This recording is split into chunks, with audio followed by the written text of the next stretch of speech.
प्रिय भक्तजनों, सभी को मेरा प्रणाम। जय श्री कृष्णा।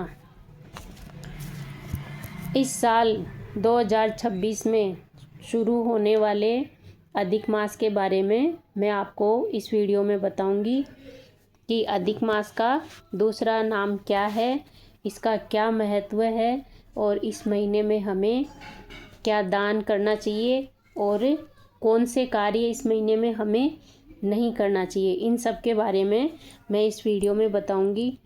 तो वीडियो को आप लास्ट तक देखना और अच्छे से सुनना, और इसमें जो बताए हुए नियम हैं उनको आप फॉलो करना।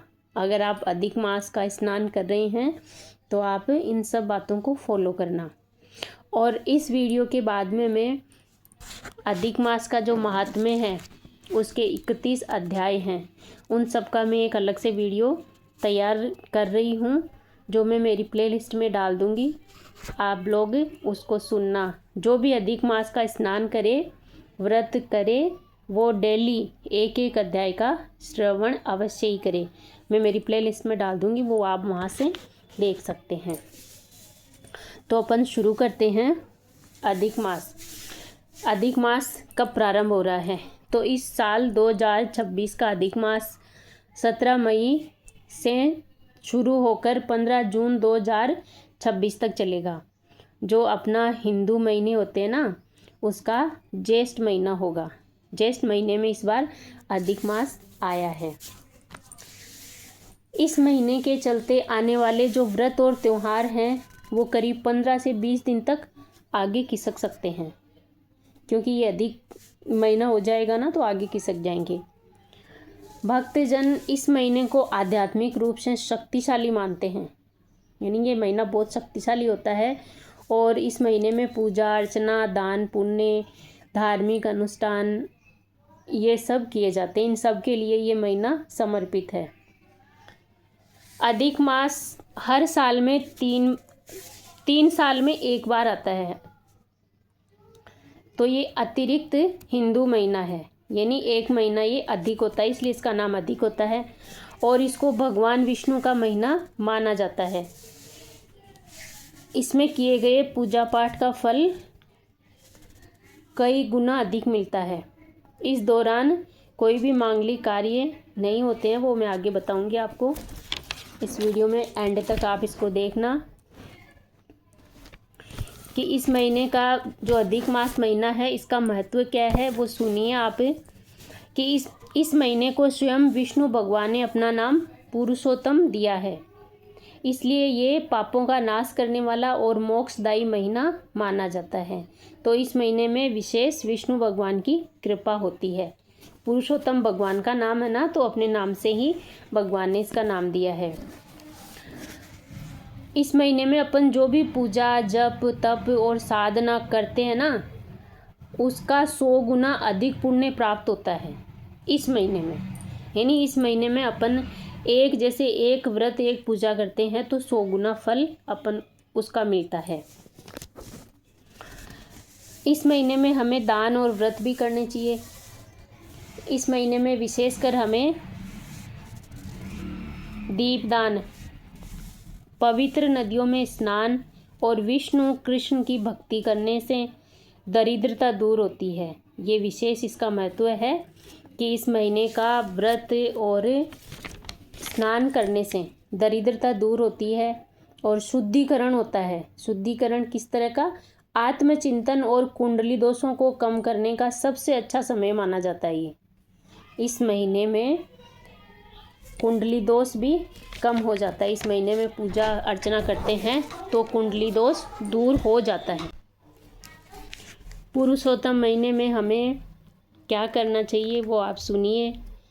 इस महीने में हमें भागवत कथा का श्रवण करना चाहिए। भागवत कथा है जो हमें सुननी चाहिए। भगवान विष्णु के मंत्रों का जाप करना चाहिए। जैसे भगवान विष्णु के मंत्र होते हैं ना, जैसे ओम नमो भगवते वासुदेवाय नमः, इसका हमें नित्य प्रतिदिन 108 बार जाप करना चाहिए और सात्विक भोजन करना चाहिए। इसमें दान देने योग्य वस्तुएं मैं आपको बताती हूँ कि हमें किन किन चीज़ों का दान करना चाहिए। इसमें रसीले पदार्थों का विशेष महत्व बताया गया है कि अपन किसी को दान करते हैं तो रसीली चीज़ें होती है ना, जैसे कोई मिठाई, मलाई, पूरी, मालपुआ, जलेबी, इमरती आदि के 32 नग प्रतिदिन दान करना चाहिए। उसमें दक्षिणा रख के 32 नग आप ले लो और उसमें दक्षिणा रख लो और किसी बर्तन में रख करके हमें किसी वैष्णव भक्त ब्राह्मण को ये नित्य दान करना चाहिए।